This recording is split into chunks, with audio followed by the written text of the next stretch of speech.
Ia mua pea mea I matau tisa. Se whafo I lapa o malo I whangaa. O wāre atua malonanga Lenei. E moni lava. Oni lava singa. Mafuafuanga I le tō whānae ina. Whapea fo I Lenei tu. A wholanga e so ama. E whaila tu I le ama. I le pule a le sirisiri ese lo tātou atua. Se whawhanga o le tai au fau le atunu upele Samoa. Omaia. Tatou mamori le vi inga ma le whawhitai I le atua. A walo na alofa malonanga Lenei. Waia ni lingi mai o le Manuia ia te I tatou malava. Tatou sāpawari atu ia te ia. E sulalo na vi inga e Tuavao. I le suafa o le tua le tamane alo ma le ngang Paia. O Maia tatou Tapua'i atu I le tua.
Ia o tau vivi atu I le li'i.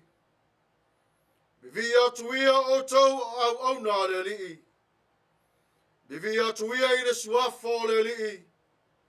Ia whawhitai le suafa o le li'i. E a mata mai nei lava. A ia o atu I le whapavau. Talo le ngang Paia. Le tualo mātou tamalo mātou tupu sirisili se. Whawhitai te le lava I lo wanga alofa malo wanga Lenei. Wai e taitai na mai le soifua malo mātou ne yola. Lenei wa mātou mapuai I le whoanga o le manu mai la wa fio. Whawhitai ai I la wa fio lo mātou tamapa ia. A mātou te wala au I la wa fio I le mana o le anganga pa ia whamole mole. Le lingi mai I anunga ia te I mātou. Ina ia ato toa ma pa iai o le nei Tapua'i. Ma whapa iai le li ie. Le au Tapua'i o le nei aso. I le suafo le tua le tama o le alo ma le anganga pa ia. Amene.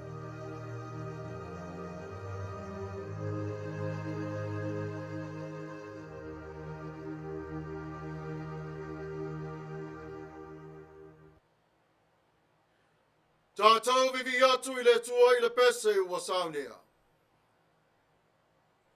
Yeah.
tuatuanga fa apostolo. Ngangana fa Samoa ngangana fa Peritania. Ua o fa tuatua ile tua le tama. Ole yona le malosi malava. Ole na faya le langi ma le lalo langi. Wa o fa tua fo ia Yesu Keriso olo na alo e to tasi olo tatou ali. Ole na fa nau ele anganga pa ia. Na fa nau Maia Maria le Tapua'i. Ole na pua ngā tia i le pule a Pontio Pilato. Sa fa sa taureina. Sa maliu. Sa tanumia. Lo ifo se oli. Ole astolu na toe tu mai ai na ye uoti. Ngā fioa e le langi. Olo manofo o ia i le tu tau matau o le atua le tama. Ole e ona le malosi umalava. Ole atoia fio mai o ia e whamasino i e ola atoa mai uoti. Ua o whatuatua i le anganga pa ia. Ua o whatuatua i le kāle sia pa ia e au fia i le uma. I le male mafutanga le au pa ia. Mare wha mangaloina o angsala. Mare toi o lo mai o le tino o le tangata. I le mare ola e whaavavau. Amene. United Church of Christ, statement of faith in the form of a doxology. We believe in you, O God, eternal Spirit, God of our Savior Jesus Christ and our God. And to your deeds we testify. You call the worlds into being, create persons in your own image, and set before each one the ways of life and death. You seek in holy love to save all people from aimlessness and sin. You judge people and nations by your righteous will declare through prophets and apostles. In Jesus Christ, the man of Nazareth, our crucified and risen Savior, you have come to us and shared our common lot, conquering sin and death, and reconciling the world to yourself. You bestow upon us your Holy Spirit, creating and renewing the Church of Jesus Christ, binding in covenant faithful people of all ages, tongues, and races. You call us into your church to accept the cost and joy of discipleship, to be your servants in the service of others, to proclaim the gospel to all the world, and resist the powers of evil, to share in Christ's baptism and eat at his table, to join him in his passion and victory. You promise to all who trust you forgiveness of sins and fullness of grace, courage in the struggles for justice and peace, your presence in trial and rejoicing, and eternal life in your will, which has no end. Blessing and honor, glory and power be unto you. Amen. Tatou te talo, le atuai, o le atua o le matangofie, o le ola waiai le mamanu o le Lenei o la agofio, ai maise le ola tautua, ma le angavaa I lo wanga Lenei, le mamanu au fuafuanga mai le amatanga, se io atu lava I le mamanu o le whaavavau. A o ngā ruenganga e whaia le atua, e maowhai le tangata wailo oe. O oe o le tautai, e atoa ia o le whaiva. E le se le atu yama. A e te tali mai le au nanga lau whanau I whaamanuianga. E vi ia la agofio, I lau pule au ma le poto, o tō whinga matiute, o tā leni whasoai, ma le alofa, wha pale pale o la agofio. O mātou pipese I le matangofio le tala Lenei, ma lona ta yala, mori mau o le laweai. Whaolotanga o le tangata o Salamo. Whamangalonga o angsala. Le oti ma le toe tu mai o Yesu ma le oti.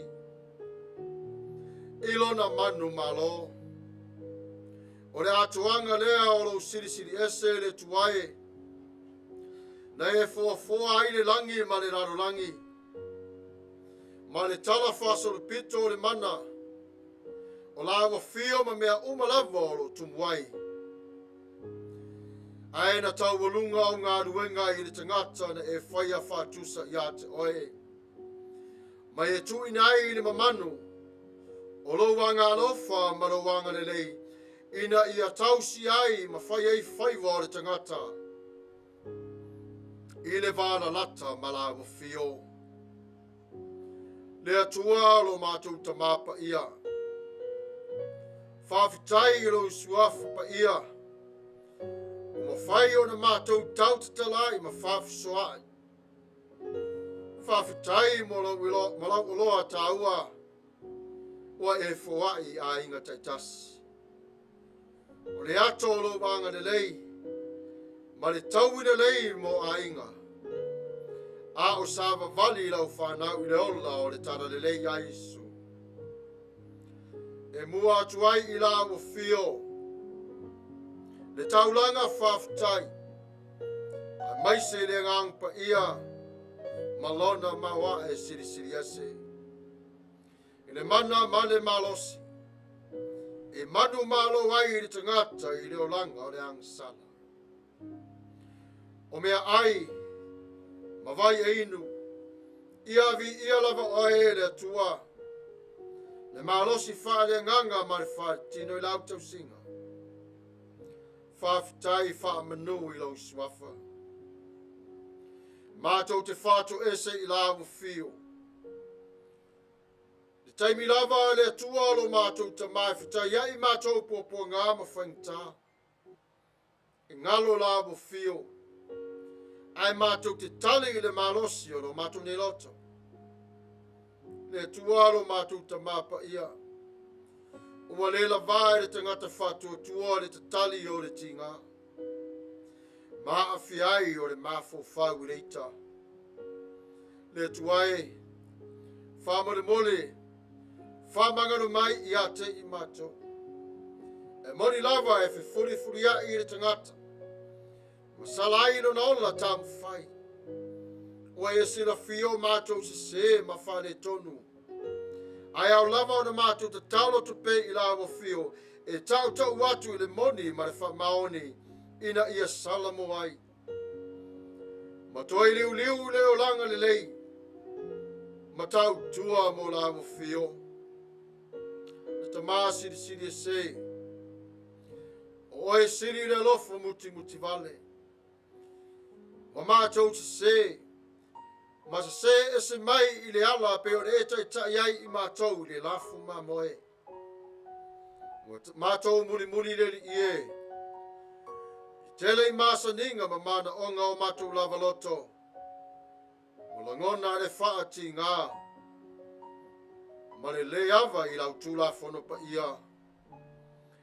Mātou wala awa tuai i lau fio wha ma le mole. Wha mangano mai a te i mātou. Mātou te wala au i lau fio i mātou nei mana onga. Au iai lau e kāre sia i Manua i na fono a wao. Wha Manuina i lau fio lato loto manganga. Wha MANATU i ate i lato Lenei aso. O le Mamanu o le ola Tapua'i o le Tagata. Ina ia wha o ngā iai le tele o lo walofa ma lo wanga Lenei. Aua le MANATU Faasifo. A ia MANATU ola taitai i le tua. E tau tua ma au na atu i a te oe. Mātou te talo mo Samoa si o mātou watu nupele. Mai le ao le malo le ia se o atu se pepe mea o le ni asu. Alo whangia i latou. Tutuila Mamanua le tualo mātou tama. Ia whape na e ala i lo wanga alofa ma lo wanga le lei.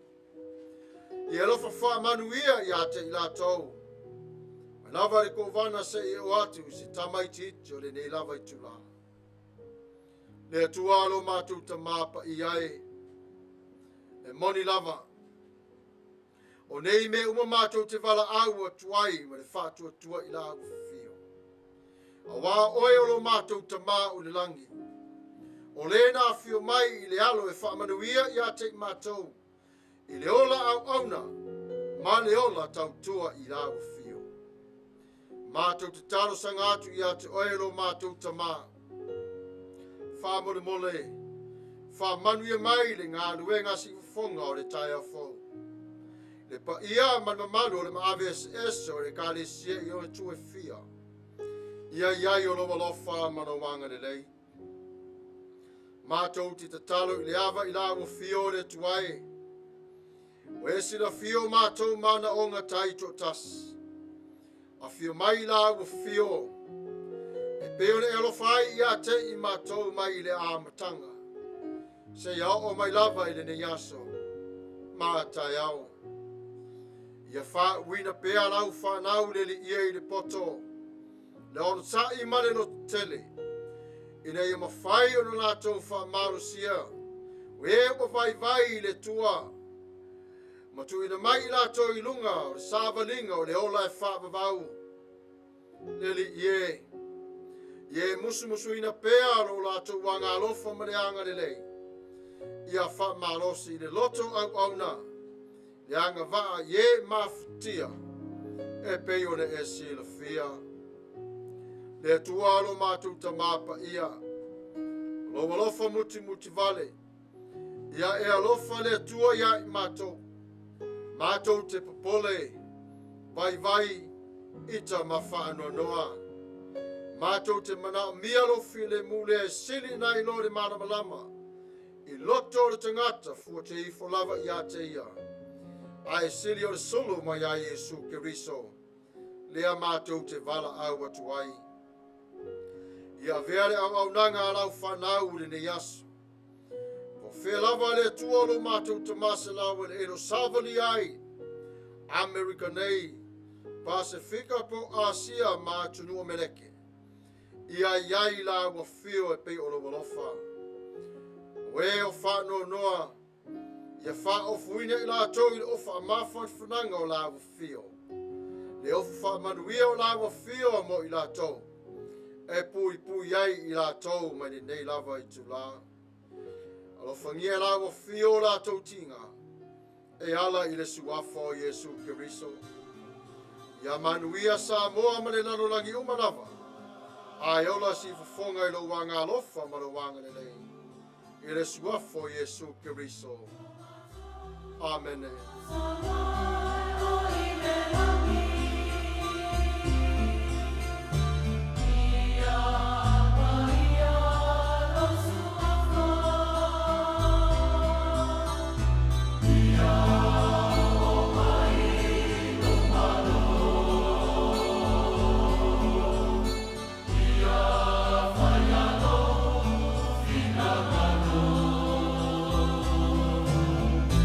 Dia, Fagalilo, Fina.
Tatou vivi atu I le atua I le pese ua Sauniga.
FAITAU a whionga Paia le Atua. Ngangana wha Peritania, Mani ngangana wha Samoa. Reading of God's Word in English dialect and Samoan dialect. Our Bible reading for today will come to us from the New Revised Standard Version. The Gospel according to Mark, chapter 10. We all be reading together from the verse 41 to verses 45. The Gospel according to Mark, chapter 10. We will be reading together from verse 41 to 45. Let us hear the word of God. When the 10 heard this, they began to be angry with James and John. So Jesus called them and said to them, "You know that among the Gentiles, those whom they recognize as their rulers lord over them, and their great ones are tyrants over them. But it is not so among you. Instead, whoever wishes to become great among you must be your servant, and whoever wishes to be first among you must be slave of all. For the Son of Man came not to be served, but to serve, and to give his life a ransom for many." FAITAU a whionga Paia le Atua ngangana wha Samoa. Ifoga Mareko no matau Paisifo. O le ao Tatou no FAITAU whaatasi ai le whai upu Faasifo manatasi. Whapau mai le whai upu Faasifo manalima. Ifoga Mataio o Mareko. Ilona matau Paisifo. O le ao Tatou FAITAU whaatasi ai mai le whai upu Faasifo manatasi. Whapau mai le whai upu Faasifo manalima. Tatou FAITAU. Ua whanongo ai le tō se fulu, o na ti ngā I leo rātou loto ia Iakopo mai Ioane. A ua wala watu Yesu ia te lato, o na whapea atu leo o ia ia te lato. Ua outou loa o li o nu ese ua li itai I lato. O ua sili fo I o I lato, ua pule ia te lato. Ai le whapea outou, au se fia siri ia te autu, ia whai o ia mā autu o ona. O se fia mua fo ia te autu, ia whai o ia matautua autu una. Wa fo I o le atari I o le tangata na le sau o ia ina ia au ona tangata ia te ia. Ai peitai ia au ona o ia. Ma fo ina atu lo naola o le tongi ora mo tangata e toa tele. Manuia mai o le atua I le FAITAU ina wana fionga Paia. Maia tu mau pe lava o luna vi inga e Tuavao. Tuavao lava. Amene. E tu sai ma le fasinonga le tusi FAITAU waso. Fe mai le MANATU o le tu o le aso Lenei. O le Mamanu. The patents. Le TUSI sao Tatou na FAITAU ina mawhalangolongo iai Mareko. Le matau Paisifo. Whangai nai le whai upe Faasifo maratolu mai Faasifo maratwha. Se o toi FAITAU ina. Ai le whapea AUTU. Au se fia sili ia te AUTU. Ia whai o ia mā AUTU o ona. O se fia mua whai ia te AUTU. Ia whai o ia mā AUTU o ona. Whafonga whai Fetalai a Yesu. Mo toi wha manatu mai ei Yesu ia te Tatou. Le tāu o le mafutanga. Ai no nofo I le marama. Whemai le matua o le Mamanu. A manatu atu le upo le Mamanu. O lo whamatale na ai o se tangata lea, ua ola tali tonu ma le loto atoa ia Yesu Kirisu. A wā o ia o le ao le ola. A whau se whale. E te taulava o le iai ni Mamanu, e teu ai le whale, mata mana iai le matango fie. O ngā luenga o le sa TUSI o le whale. Pei o na whaia e le tua o le tangata e whaulinga ia te ia I le matango fie. I Mamanu o ia tautau ina ai e le tua o le tangata e hatangi ai le Mamanu o le tua I le lalang.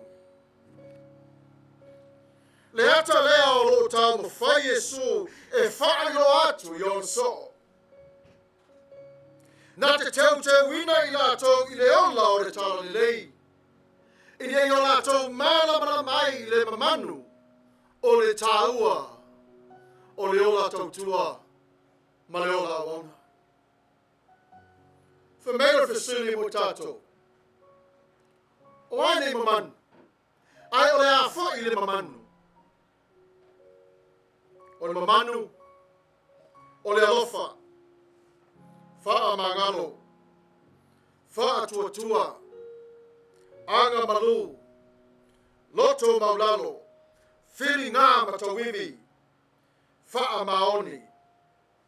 O Mamanu ngā na whina ngalo ia Yesu ia Mamanu ai o na so. Mamanu nā si o whongo le tai au fōu. O e Mamanu ai. Ai na whate ia whai au so I le tama whai o Iakopo mai Ioane. E whao ngāra la ua whai ia mai Yesu. e mawai le tūlanga mawalunga pe mawalunga le langa. Pei ua toi furi tua tamaiti a onga e toi lui tau le poto le whaia onga. Ma toi tofu ai I mana onga. Lea ua wha longora ia Yesu le asane. Ua toi whawhangu mai ai le tala o le toi lalo le uruai tangata ma le TUSI kenesi. Ina ua pule le tangata ilo na loto ma ua angasala ma ngalo ai Mamanu na whaia ai o ia I le tua. Ai se ana pa uai le uruai tangata. O na ua fia atua. Pei o le ata lea o lo tupu mai I le FAITAU o le aso. Ua fia nofo I le nofoa maumalunga o le malo le tua. Le ala lea o le afio mai o Yesu Keriso e whaaolaola Mamanu o le tangata na ia whaia. Tagata na whapaia ia I le atua. Ona ua pala Mamanu, ona o le amasala. Ona ua pala Mamanu, le loto whamaualonga. Ona ua pala Mamanu, I le manao sini atu I le tas. E manino lava le tala a Mareko. I le Mamanu o le tangata e tatau o na tautua ma au natu I le tua. E ao o na talia le fautuanga ma upu whamalosi au Yesu. A o se fia sili atu ia te AUTU. Ia whai o ia ma AUTU o ona. Leiti ia whai le tala I le leo ma moe le nei. Woia tai o le lafu ma moe ma o awina ia te I latou o le ola o le Mamanu o le tautuai no le tua. Masalo na sa mananao umalava le au soo I le malo le tua. Ia mawai I sa latou no fuanga tumau. A tono le ito Peteru. Na ia tai ai le to se folu na feita ma le marilie. Awa o ia o le tase le toa tolu mai la ua Iakopo ma Ioane. E iai le latou vālata ma Yesu Keriso. Na vame o na whasauina Yesu o latou winga. Awa e le mawhai o no latou whataunuina le ngaruenga na ia vala au wina hai I latou. Te ane alo lofa ma au na le tasi le isi. Ma ngāru lue whatasi mo le malo le tua. Wala ngona Yesu. Wa taure ia tata mai Mamanu o ngā so. Wa toi wala au mana o sa Yesu ia te lato Omaia. Tatou toi whatastas. Se toi tā pena o tatou manatu malangona. Whafonga fore tā penanga Yesu. Lua lava upo le aranga upo le tala Lenei. Au ona. Ma le tautua. Wa MANATU ai o upo Samoa o le ala I le pole o le tautua. Ai whamatala ina Yesu le tala Lenei e whapea. Na ia whamatali nātu ia te latou le ese senga o malo le lalulangi. Ma le malo le tua. Lea latou o va ai iai I asa nei. Au mai le Yesu e whapea, o lo va ai le lalolangi malo na malo, o ne va ai le Paia Atua Roma. A e va ai le malo e maulalo, o ne e va ai le malo le tua. Se va whanga o le tai o fo. O whea la o whaavai iai le malo le tua. A o whea la wa tuina e Yesu Mamanu ta ua o le olanga o le tautua. O le malo Yesu, a le wa whaavai I ate oi. E pei o na whaavai Yesu le malo I ona au so oi tos fulu. Tu tusa ma oi si whawhanga o le tai o fo. O e ua whātua o le amatanga lea o le malo Yesu Keriso. Aina whao ngā Yesu le ata o se au ona o le ainga ma se polonga e whaari atuai le winga o le au ngā rofa. Ia iai le tō whā ma le uta. E moni, tātou whā longo le tala o le luai tangata. Whesiri le tua a tamu, ma mā le lava. Ai sea, wa ngalo ia a tamu Mamanu na whauina ia e le tua. Mamanu ia o le whata singa o le tua. I le la whaia ma le la vana nofo ma le tua. A ua sili le fia atua o a tamu. Mala wa pa uwai i le loto. E o mai lava i le aso nei si wafonga o le tai au fōu. O polonga o mai i tātou mare lalolangi ma tupulanga o whanawhanau mai. Talu ai i le fia atua ma le manatu ia a tamu. E fia tia i le mawalunga o le atua. Aisea. Afo sa whapena satani. Na manatu foi satani na te suia le tua i le langi. Le mwhai. O le atua na whaia mea uma. Walu lava le nofo inga petelu. Toi mafo fau lava petelu. Mo toi manatu petelu le aso na Tapua'i o le sa ilinga po oai. O le anofo masili le malo. Whafonga foi le toi mori maua petelu mua le mata au pe lima. Fai pue fa i tasi ma le fa. E fa pea. Sa fa longo petelu i ne savali. Ma sa matua manatua le ai e petelu upo Yesu i a te ia. O lea na ia TUSI ai e fa pea. Ai se tasi e winga i le tai ona au ona. O le fina ngalo le nā o le atua. O se tai moni e iai le loto o le au ona. E nau e fesosoani i le isi. Mana o mia le fesosoani. Mola tali tonu uma le tortelo i tātou.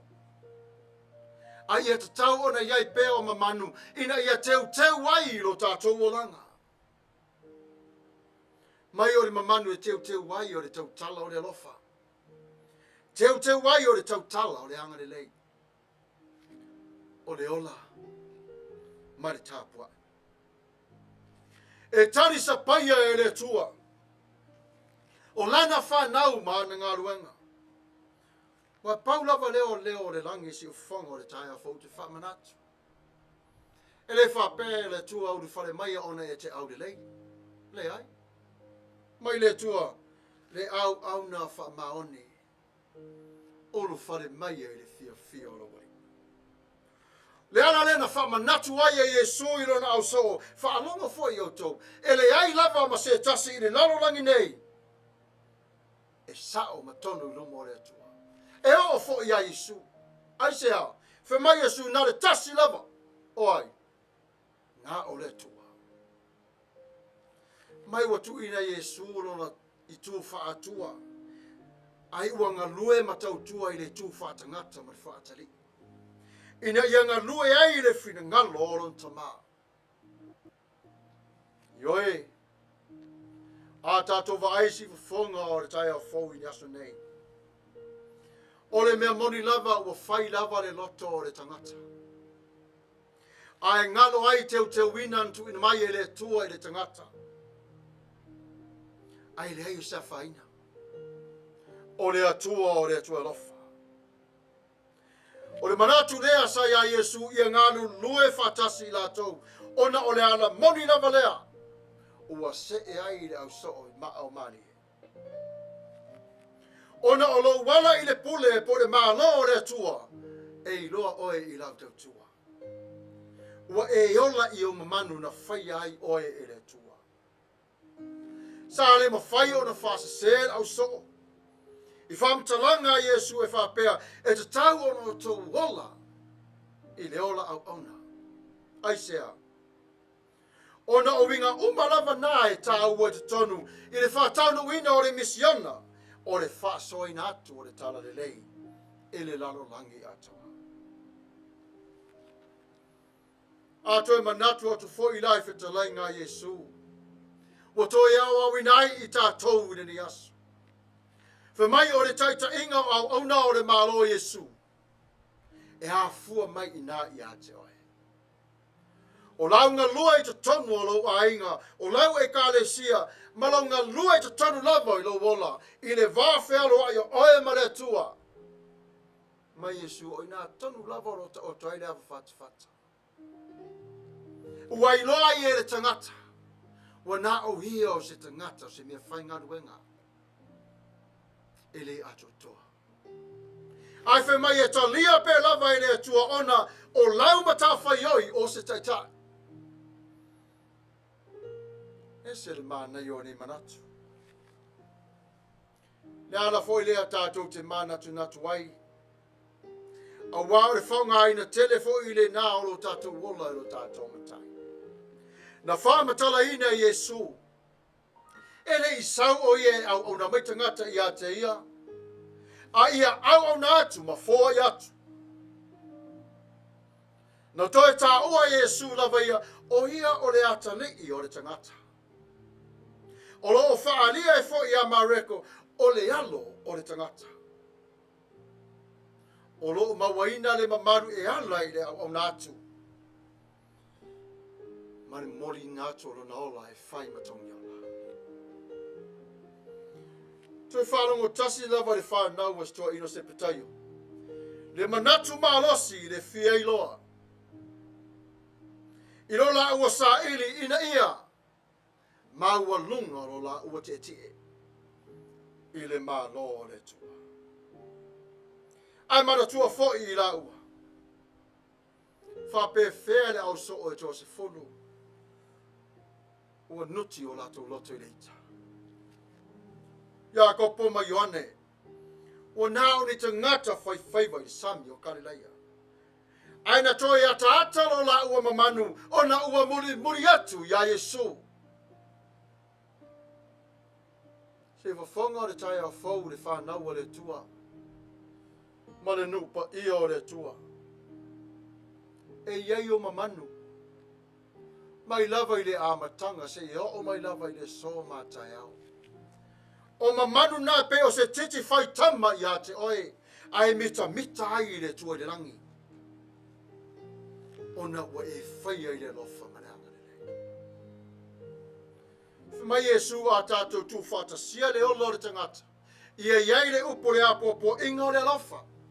Toi wha manatu le tangata. E pēna wha manatu a Yesu I lona au sao. Na o sau o te oti mo tangata o malawa. Ele na autu. A o tangata o. O le tongi ola o le taule na tongi whasa o lotu ai. E Yesu o tātou le laro langi nei. Ioi. Ona o le whina ngalo malia o Yesu. Nā fuai o le alofa lea mareanga le. Mai o Yesu wa ia alu lava I lalo le maulalo. Ina ia whaaya ina oe le tagata. Nā lofa ai le tua mai le amata. The pattern. The pattern. Let me remind you what the verse 43 and 44 says. But it is not so among you. Instead, whoever wishes to become great among you must be your servant. And whoever wishes to be first among you must be slave of all. Pattern of life. Each one of us dealt with this problem. Sometimes we think we deserve to be first, but never once accept to be last. The other disciples, they were not in tune with James and John, had tried to use their relationship with Jesus to be sitting at the top of the kingdom of Jesus. But that is not what the pattern Jesus wants. The pattern Jesus wants from his disciples is to be working together, serve as one, preach and baptize others, and tell them the love story of the kingdom of God. Jesus once again called his disciples to come in together to retool and remind them about their importance, just like me and you. Sometimes we drift away, But the little voice is still calling us back. Come back. I can restore you. I can repaint. I can decorate again your life. Life that was been damaged by sins. And Jesus offered his life for you. Jesus dedicated his life for you today. But sometimes in life, find so hard because we are still human. But Jesus reminds us, continue on to serve. Don't give up. This is your kingdom. He built this kingdom for you. Listen to these conclusions. Jesus often told his disciples that he must die. But here he told them why. To redeem all, including you, your family, and your children.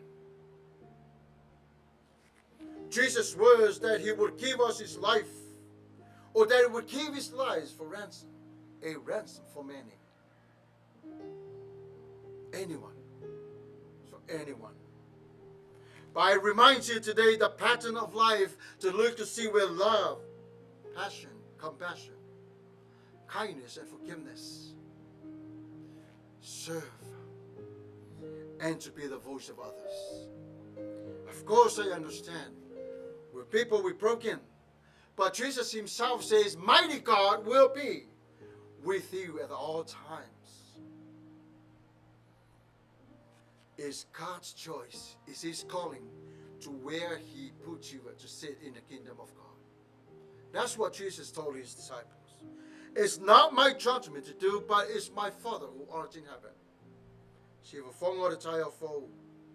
May God bless you. May God keep you. May God shine the lights upon you. In Jesus' mighty name. Amen. May God himself, the God of peace, sanctify you through and through. May your whole body, soul, and spirit be kept blameless at the coming of our Lord Jesus Christ. The one who calls you for family is faithful, and he will do it. May God bless you all. In Jesus' mighty name. Amen.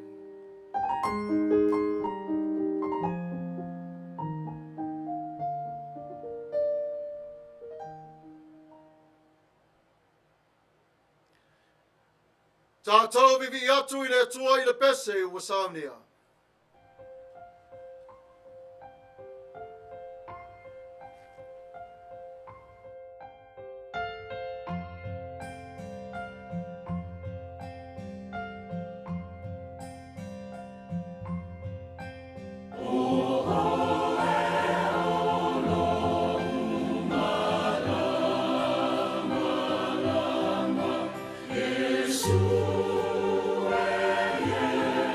Yesu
Ia, le tafinga o le o tatou anga I mai le si ui o le tatou tapua'i o le yaso. Whaftai I le tua, ua mai a ona tuina mai lana upu e whangaina I tatou, le lo soifua ma so uola whale nganga. Fi au o le nei yaso o Mamanu. Whaftai I le sunga le whai fi au, ia, e tusa o le tāpenanga. O te le ama manu a le atua o tatou suia. Ai whaftai, le toe wha manatu mai. Le ai masisi o tatou o sao ai le mele o le sui mamanu. A o le wha manatu ai o le whi au o le aso.